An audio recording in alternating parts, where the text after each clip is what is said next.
What a curious and tantalizing gospel reading. In the past few weeks in our gospel readings, we've been on a road trip with Jesus.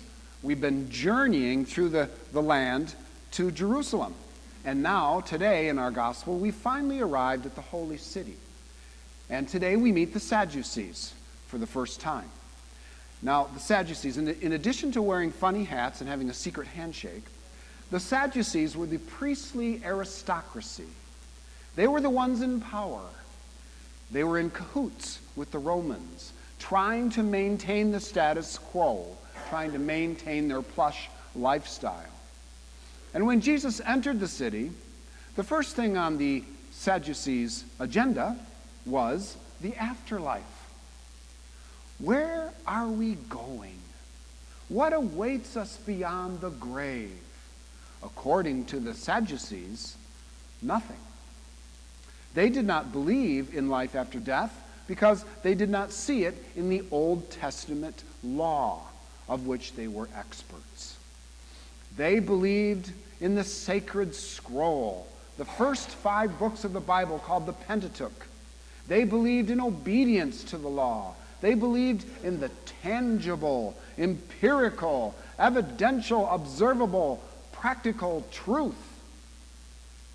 But not all things that are beautiful and true are tangible like that.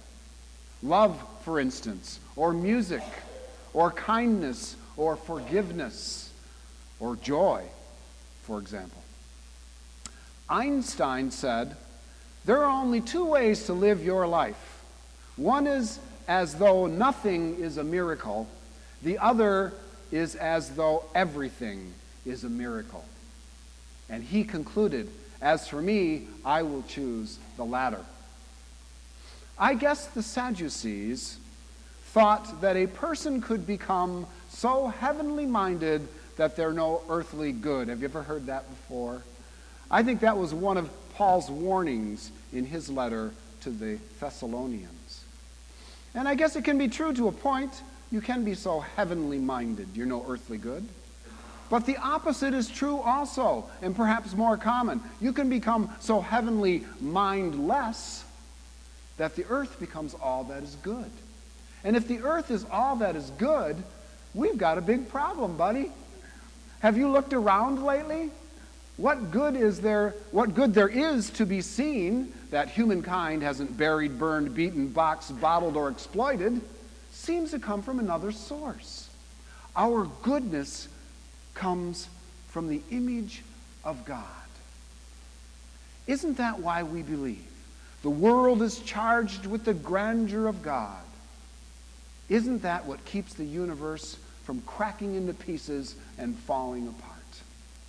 I agree with C.S. Lewis that if you read your history, you'll find out that the Christians who did the most for the present world were precisely those who thought most of the next.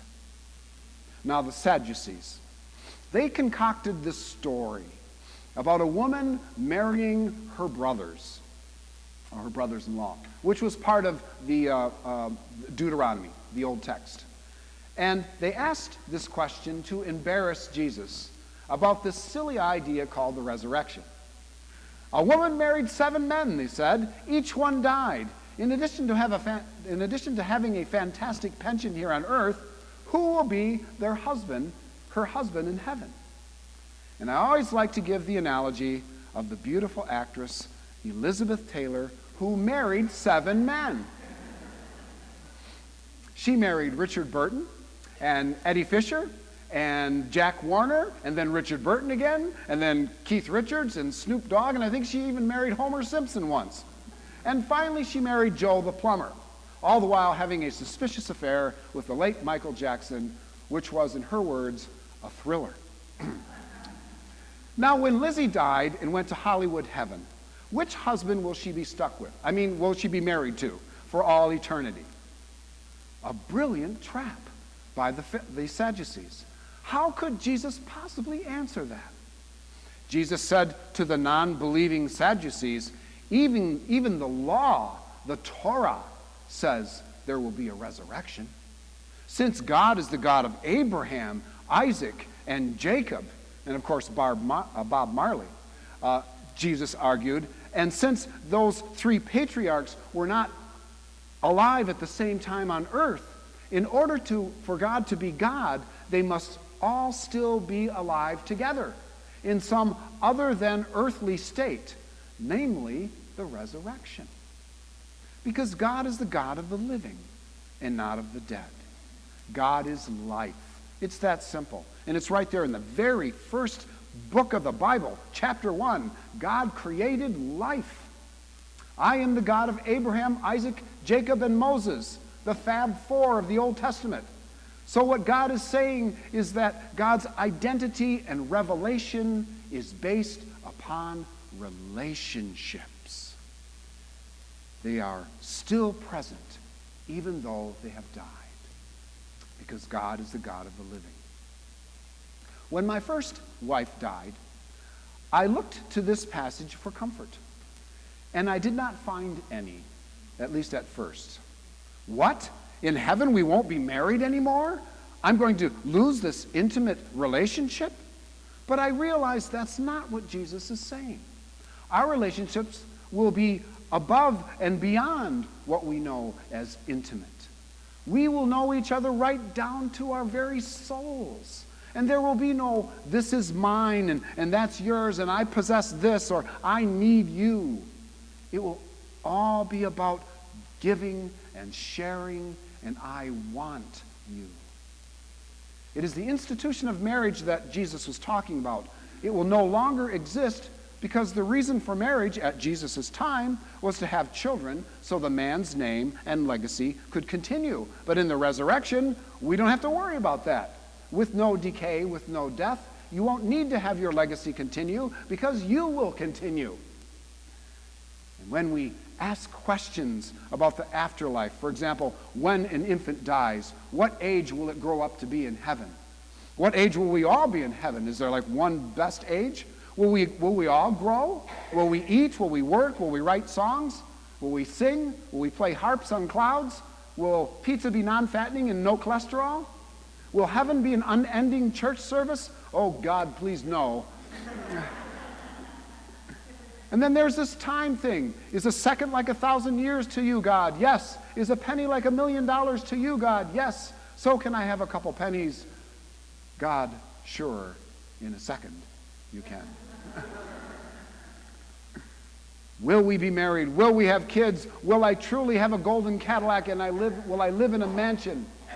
I think Jesus would have answered us as he did the Sadducees by saying, you're using this life as a standard, a category to understanding the next. And you can't do that.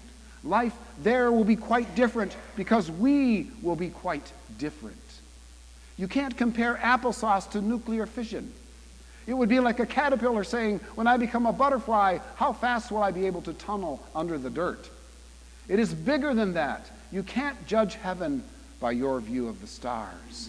And that's what the Pharisees were doing in using this life category of marriage to understand the resurrection.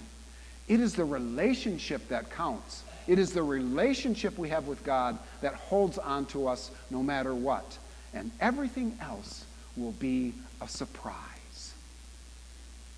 Let me end with a story about Don, who was a small town guy from my former parish.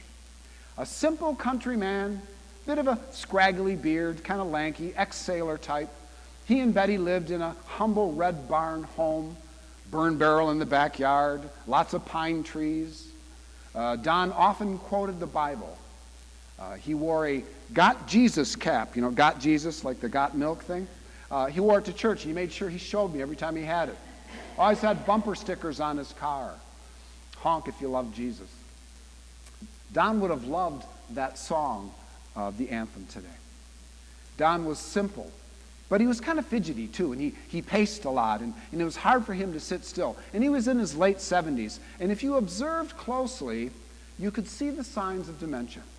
He'd wander out of the service for a while, and then he'd come back in, or he wouldn't finish his thoughts and his sentences, and sometimes he wouldn't even respond at all to you. And Don's body began to fail. And so Don made a decision. He decided he was going to die. So he stopped eating. And hospice came in. And there was a hospital bed sitting in the living room. And I would come to see him. And he might respond and he might not respond. He was determined that this was going to be his time to pass. And it was. You know how people will utter their last words, famous last words before death?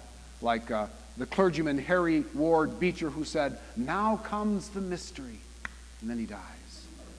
Or Johann Sebastian Bach, I love this one, who said, "I'm going to where music was born," and then he died. Or Steve Jobs, who supposedly his last words were, "Oh, wow," and then he died. Well said, Steve. Well put. Or my favorite, Oscar Wilde, the English writer, who said, "Either this wallpaper goes or I do. That's it."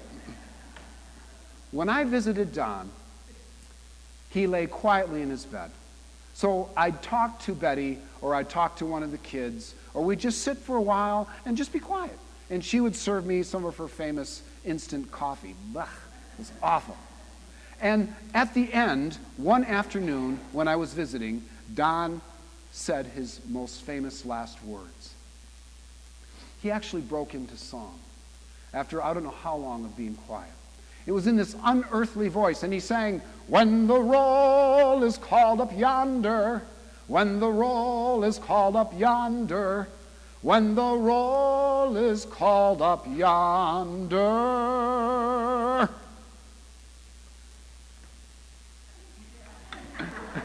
And nothing. He was silent. And Betty looked at me, and I looked at Betty, and she looked at her daughter, who looked at the hospice worker, who looked back at me, and we all looked at Don, and we waited. We waited for the other shoe to fall. And then it came. "When the roll is called up yonder, I'll be there." And Don is there. If we don't believe in the resurrection, it's not because we can't prove it. We believe in the resurrection because we are in relationship with the living God. Amen.